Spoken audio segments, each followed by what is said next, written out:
Well, all right, everyone. Welcome back to Math 118. We're going to continue to look at polynomials today. If you remember, at the end of last week, we sort of looked at the end behavior of a polynomial and what happens as the input variable x gets very, very large. Today, we're going to actually keep exploring this idea of graphing a polynomial, but we're going to take a look at graphing from zeros.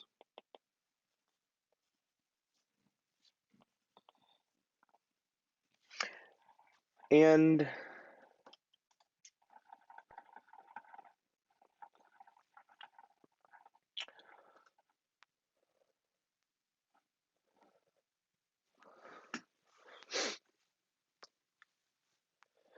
so if you recall, we've sort of mentioned this idea a number of times, right?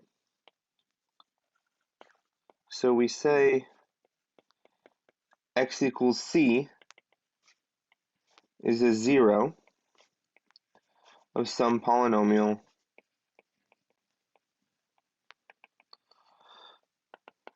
if p of c equals zero, right? It's a zero if you input that number and you get and the output of the polynomial is zero, right?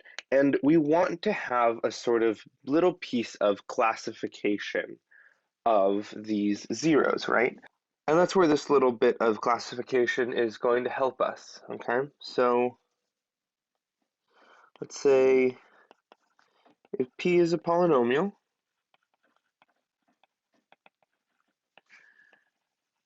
and we'll say c is some real number, right? Then the following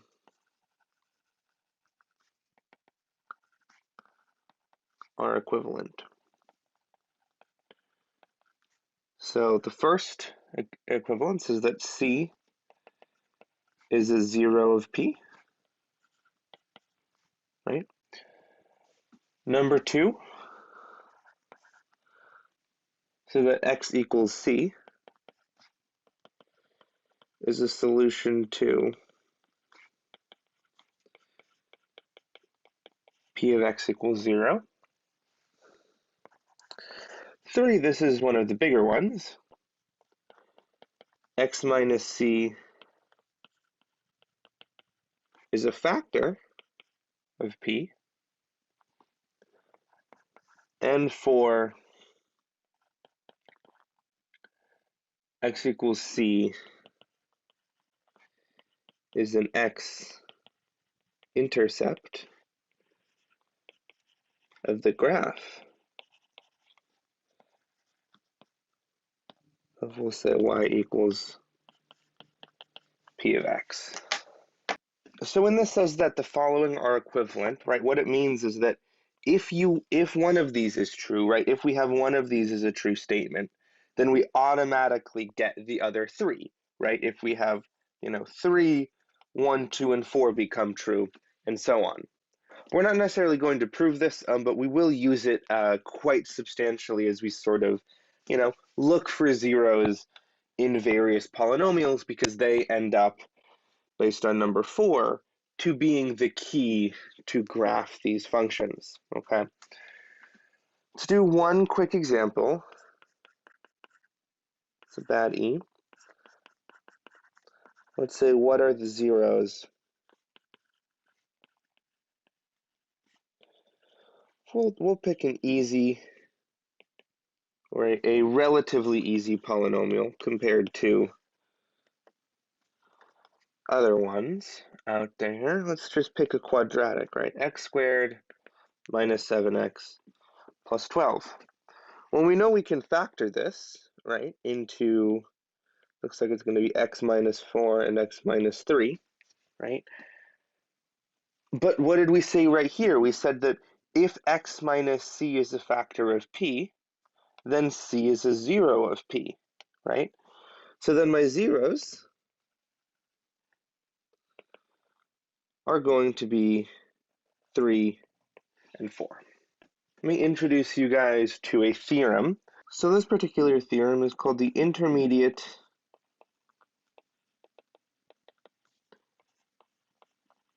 value theorem for polynomials, okay? And if you continue on to calculus, you will see more intermediate value theorems. You'll sort of see a generalization of this. But in this case, we just need the one for polynomials, okay? And it goes a little something like this, right? So we'll say if p is a polynomial function,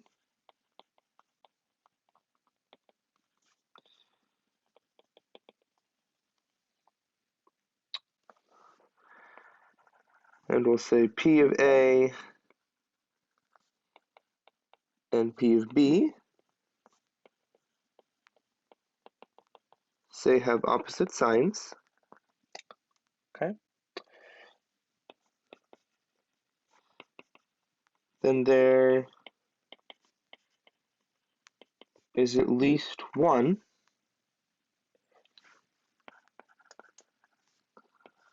value c in between a and b where p of c equals 0. And I know that that's a little bit wordy, but let me draw you a picture. And I think it could be, fairly intuitive, right? So say we have 2 points that lie on this polynomial, right? Maybe we have this one, which is b, p of b. We have this one that's, a, p of a. And we'll say that the red is the graph of our polynomial, right? I don't know, say for instance the polynomial kind of does this going this way, and maybe it goes that way going that way. And this theorem would assert that there must be some value in this interval right here where my graph equals 0, right? And that makes sense, right? Because one of the things that we said about these polynomials is that they must be continuous, right? You need to be able to draw them without picking up your pen. And I challenge you, right? How would you go from here to here without crossing this x-axis, right? It's impossible, right? So there must be at least one point, right? There could absolutely be more than one. But anytime you have a situation like this, you need at least one point where you cross the x-axis. And there's actually one really important consequence of this theorem, okay? And the consequence of this is a little bit wordy to try and spell out in words, so I'm just going to draw you a picture again, okay? Let's say that we have all of the zeros of a polynomial, okay? We have some polynomial and we're able to find all of the zeros, okay? Which is most of the time possible. In our class, it will always be possible. Okay, let's say these are all of them, right? One of the important consequences of the intermediate value theorem is that between any two given zeros, my polynomial must be all the way above or below the x-axis, right?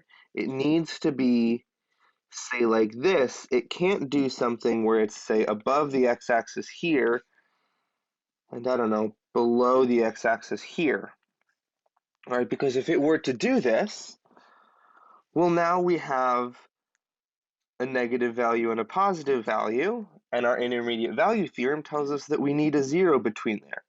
But we have all of the zeros, right? So that must be impossible, right? And it can do really weird things. It can sort of, bounce off of the x-axis there and go through and then do something like that, right? But one of the big consequences of this is if we have all of the zeros, then we know that between any pair of them, between any pair of successive zeros, my graph must either be all the way above or entirely below the x-axis, okay?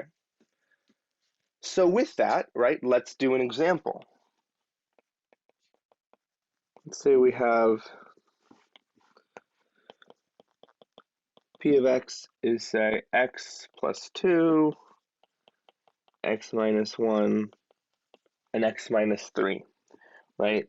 By our classification theorem before, right, when we looked at what zeros mean, we know that since we have this written in our factored form, right, these are our three factors, well then these are our zeros, right? Our zeros are x equals -2, x equals 1, and x equals 3, okay? So I'm going to show you a little bit, a little method for graphing these that makes them a little bit easier. So what we're going to do is we're going to draw, oh, I bet we can fit it right there. This is going to be a little bit of a tight graph, but we'll figure it out, right? On this little number line, right, you can picture this as a little piece of a number line, we're going to plot our zeros.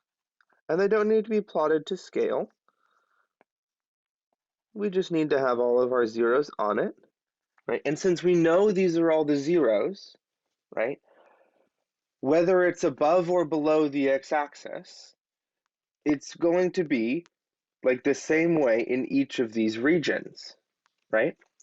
So what we can do is we can figure that out, right? We can pick some test points, and then we can, run them through and see what we get, right? So let's divide these off vertically. Okay. Let's say the test point, I don't know, x equals -3, right? That's, in this region, right? If we plug in x equals -3, looks like we're going to get -1 here. Looks like we're going to get -4 here and -6 there. So that's going to look to me like p of -3 is -24, right? So it's pretty far down there, right? This is going to be below the x-axis, right? Because we have a negative sign on that, okay? In this interval here, right, what's the natural number to pick in here? Well, I would say 0, right? 0 is nice and easy. And so when we plug in 0 here, we're going to get 2 times -3 times -1, which is going to give me 6, positive 6. So at x equals 0, p of 0 is 6, which means on this interval we're above the x-axis, okay?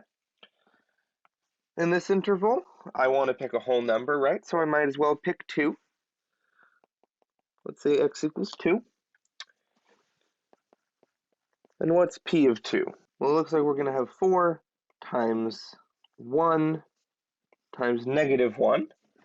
So that's going to look to me like that's going to come out to about -4. And since we have a negative value there, we're going to be below the x-axis. Let's pick something in, this interval here, right? The natural choice would be x equals 4. That way we're not getting too big. And p of 4 looks like we're going to do 6 times 3 times -1. So it's going to be positive 18. Okay? And that's above the x-axis because the sign is positive. Okay? And now with all of this information, we can get a pretty decent graph of our polynomial. Okay? Let's say we're going to put our axis there. We have a good amount of points actually graphed here, but before we do that, let's think about the end behavior and see if this makes sense with our end behavior, right? This is going to be a degree 3 polynomial because I have 1, 2, 3 powers of x, and it looks like the leading coefficient is going to be positive times a positive times a positive, so positive, which tells me, since this is an odd polynomial with positive leading coefficient, our end behavior is going to look something like that. So now let's plot some points. We know I'm going to have zeros at -2, 1, and 3. We know that at, say, x equals 2, we get down to 4, At 0, we get up to 6. 1, 2, 3, 4, 5, 6. And we know that, out here we get really tall and really negative, okay? So with this, we can, try and get the shape of this thing. It's getting pretty big. And as we said last time, that tends to happen with polynomials. They're a little bit wily if you're not careful with them. And so would you look at that? That's going to be the graph of our polynomial, okay? Let's do one more of these, okay? Let's say find the zeros.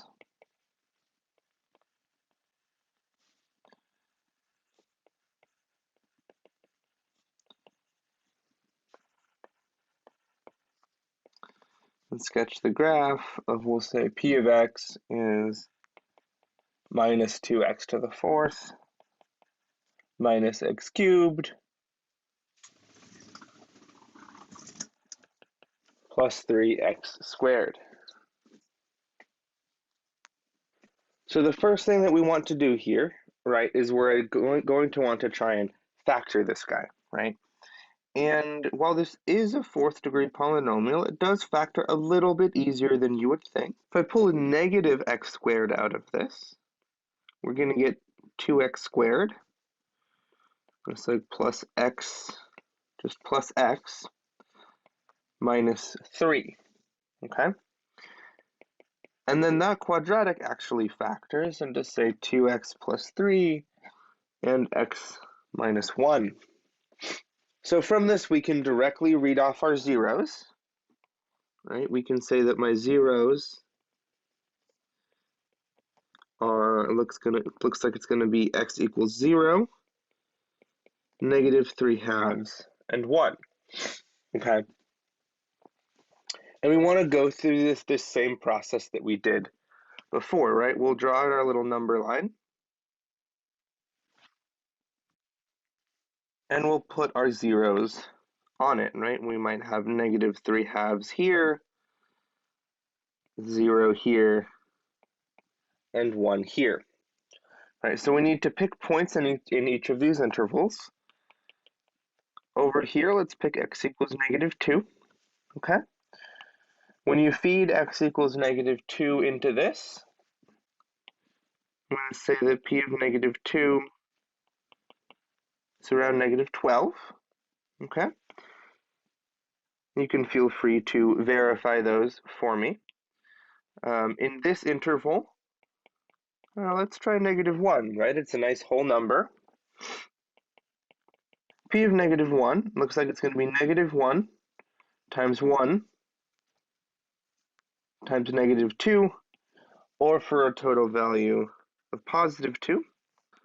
Next, we need something in this interval here. It would seem to me like the simplest choice, maybe not nice, but the simplest choice would be 1/2, okay? And when you feed in P of 1/2, when you run through it all, P of 1/2 is actually still equal to 1/2, okay? And then we need something in this interval here. So why don't we pick x equals 2? Well, what's p of 2? Well, we're going to do negative 2 squared times, it looks like 7 times 1. So it's going to come out to negative 28. Okay. Going back through these one at a time, right, this one is negative, so we're below the x-axis. This one is positive, so it looks like we're above. This one is also positive, right, so it looks like we're above. And this one is negative, so we are below. So let's sketch a graph of this, okay? In this instance, we're going to sketch it much more than we're going to graph it, okay? So let's say that, well, first we need to jot down our zeros, right? We know x equals 0 is a 0. We know x equals 1 is a 0. And we know x equals -3/2 is a 0, so let's put it, about there. Looking at the end behavior, this is an even degree with a negative leading coefficient, which means that my end behavior is going to be going like this, right? And then we can sketch in the rest of our graph. We're going to be below the x-axis on this interval. We know we're going to be below on this interval all the way over here. But then the question is, what's happening here, right? We're staying above the x-axis, but we're also coming down to hit 0 there, right?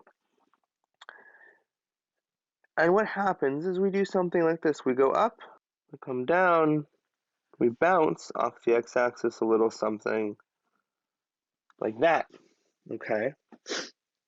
So while the majority of the polynomials that we will see will have sort of this behavior, right, where they go through, okay?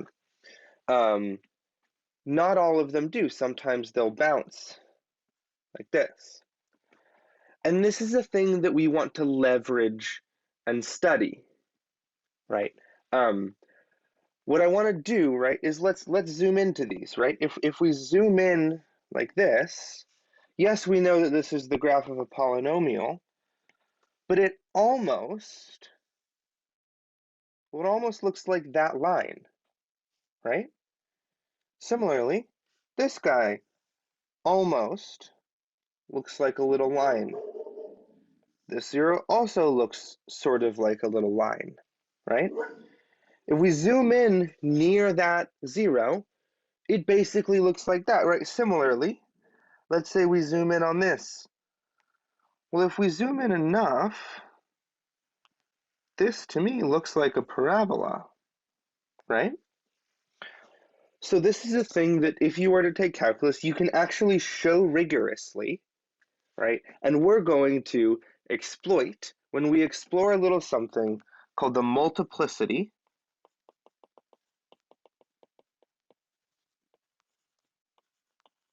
of zeros. This will be another tool in sketching graphs, right? And what it leverages is it leverages this fact, okay? So say C is a 0 of P, okay? Well, near x equals C, right? So basically zooming in close enough, we have the P of x, or the graph of P of x rather,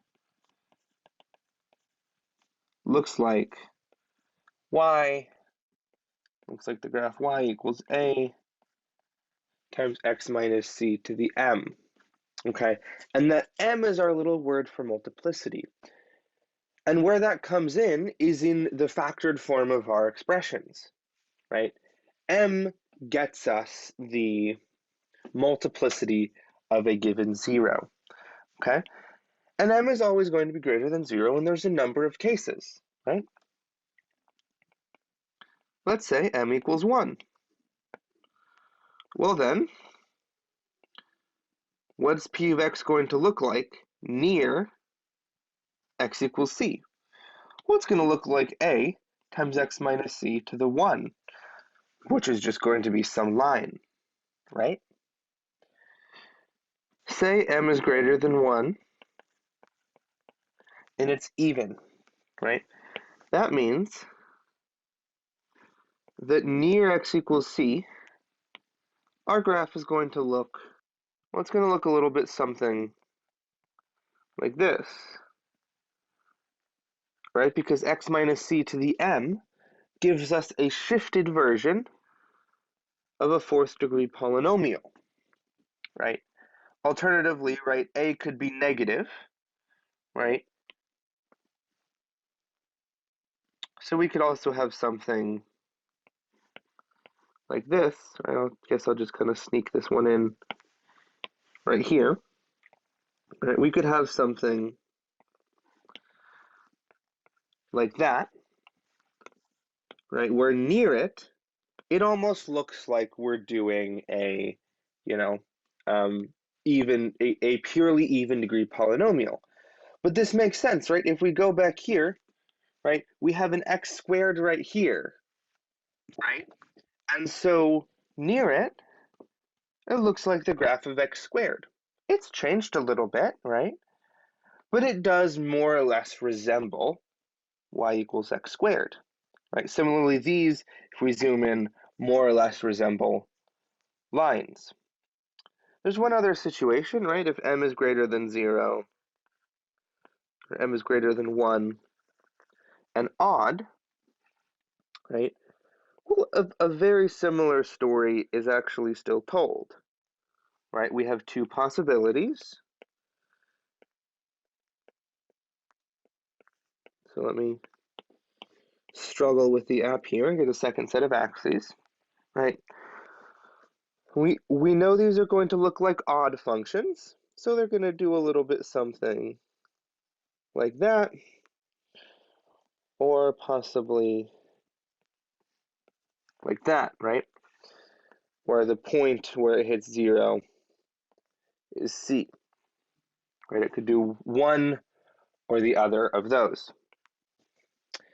A little bit of notation when we have these even degree ones, these are generally called a bounce, right? Because we bounce off of the axis, right?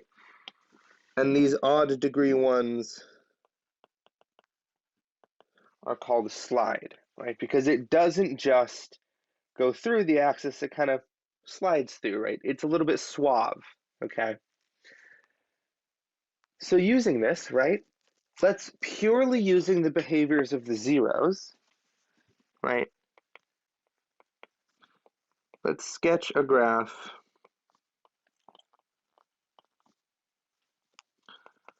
of this monster right here, right? Let's say negative x to the fourth times x plus 3 times x minus 2 squared times x minus 1 cubed. Okay. So let's get a nice big set of axes for ourselves. And we'll do a little something like that. Okay. And let's start plotting some points, right? We know we're going to have a 0 at x minus 0, right, which is 0. So we're going to have one right here.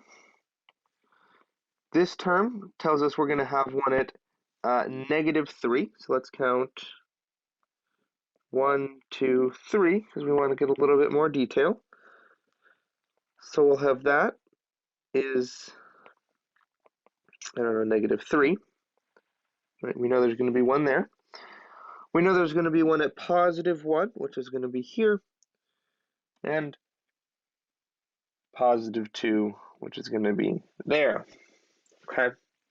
And now from here, we want to fill out some information, right? What's the total degree of this polynomial? We're going to have 4, 5, 6, 7, 10. Okay, so we have a 10th degree polynomial, negative leading term. Okay, so that would mean that we're going to have an even polynomial with a negative leading coefficient. So my end behavior is going to do something like that, right? And then what's going to happen around each of these zeros, right? Well, x minus or x plus 3 is just a first degree term. So we're going to go like a line through that, right? Just a nice little line, okay? Negative x to the fourth is a bounce, right? Because we're dealing with something even. So we can draw ourselves a little bounce around it. X minus 1 is a slide. So we can draw a slide around it. And x minus 2 is also a bounce. So we can draw a bounce around that. And what I want you to notice is I didn't necessarily alternate what sides they were on, but I knew that between these two successive zeros, my graph has to be always positive. Between these two, always positive. Between these two, always negative, and so on, right? And what I can do now is I can connect this with a smooth curve, right? And I'm going to use green here, just to show the difference between like what we're filling in and what we had before. And one thing of note is that with these tools, right, with these sort of sketching-based tools, well, it's kind of hard to know what's happening here, right? We know these are going to be connected, right? But the connection could be like this green one, or it could kind of peter out and do something like that. It could, you know, go up here to 10,000 before smoothly coming back down. We don't know, right? That's why we plot points when we're trying to do something a little bit more detailed than just sketching our graphs, okay? Let's do one more of these and let's attempt to fill in a little bit more information, okay? So let's say p of x is x minus 1 cubed times x plus 1 squared, okay? Throw down some axes. Say go there and there, and that one is not quite even. I guess those are the axes we're going with, okay? Our zeros here, right, happen at x equals positive 1 and at x equals negative 1. So let's put those on our graph. We know that this is going to be a total of a fifth degree polynomial, and its leading coefficient is going to be 1, which is positive. So that means that my end behavior is going to look like that, okay? But what happens in the middle, right? Well, let's plug in just a couple of points, right? Let's say what happens at 0. Well, let's go green for these. P of 0 is going to be negative 1 cubed times 1 squared. So it looks to me like P of 0 is going to be, well, negative 1. So we'll maybe throw that guy right there, okay? What's going to happen outside of it, right? Let's say, what's P of 2? Well, it looks like we're going to have 2 minus 1, or 1 cubed, times 3 squared, so 9. Well, that's going to be well off of my graph already, so I guess we'll just amend this arrow to be even steeper, okay? And a similar story is told by negative 2, right? Okay, so we have 3 points. Can we get any more information, right? Well, we can look at the behavior of these zeros, right? At x equals negative 1, looks like we're going to have a bounce. So we can draw in our bounce. And at x equals positive 1, it looks like we're going to have a slide. And now that we have this information, right, we can connect these to get a pretty decent sketch of our graph. Right, a big piece of information that we would love to know, right, is what's happening, say, here, right? Like, we know that it's going to hit 0 here, right? But it could do that, and it could say, let's grab a blue laser for a second, it could do that by doing something like that, right? That would still hit 0. It could do something like that, and it would still follow the rules, right? So a thing that we can't do with our current tools of precalculus is sort of look at our local minima and maxima, right? It's just not a thing that we're able to do, but we can still study them just a bit, right?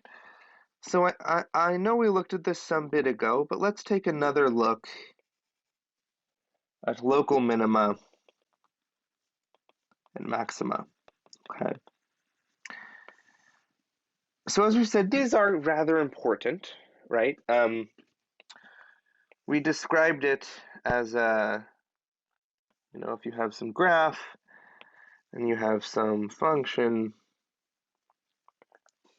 then, a local minimum means that if you zoom into it, your point, maybe here, is less than everything around it, right? Or if you zoom into a local maximum, the point in question is larger than everything around it, right? Another way to sort of think about it, it's a little bit silly, but it's kind of fun, is to imagine you have a little ball rolling on your graph, right? Well, for a local minimum, it would kind of roll down and, it might go here and then it would kind of slowly oscillate back and forth and it would land in your your local minimum after some amount of time, right? And that's how you can sort of spot a local minimum intuitively. For the local maximum case, consider, maybe our ball is full of helium, right? Say our ball is full of helium, right? And we're able to just sort of like, it's going to naturally, want to float towards the tallest point and it will end up there at our local maximum. And with our eyes, we can spot them fairly easily. And as I've said, with our current tools of precalculus, we can't find exactly where they are, but there is one really important thing that we can know. And again, this is one of those things that will be eventually proven in calculus. But let's say p of x is a degree n polynomial. Then p has at most n minus 1 local extrema. Where this term local extrema, right, is just a term that means, these minimum or maxima, okay? So the maximum possible local extrema of a 7th degree polynomial is 6. Some of them might have no local extrema, right? Consider our graph of x to the 5th, right? A 5th degree polynomial is permitted to have 4 total, or to have a maximum of 4 local extrema, but that graph doesn't really have any. We can consider, say, 2 graphs like this, right? Let's say we have p1 of x is maybe x minus 1, x plus 3, x plus 1, x minus 3, right? And we'll say p2 of x is x minus 2 squared, x plus 1 cubed, okay? And I'll go through the graphing process of these fairly quickly. You'll have lots of practice of this on your homework, okay? So for p1 of x, we can identify our important points, right? It looks like our zeros are going to be positive and negative 1 and positive and negative 3. So we can go 1, 1, and no, 3, and 3, 3. And the graph is going to look something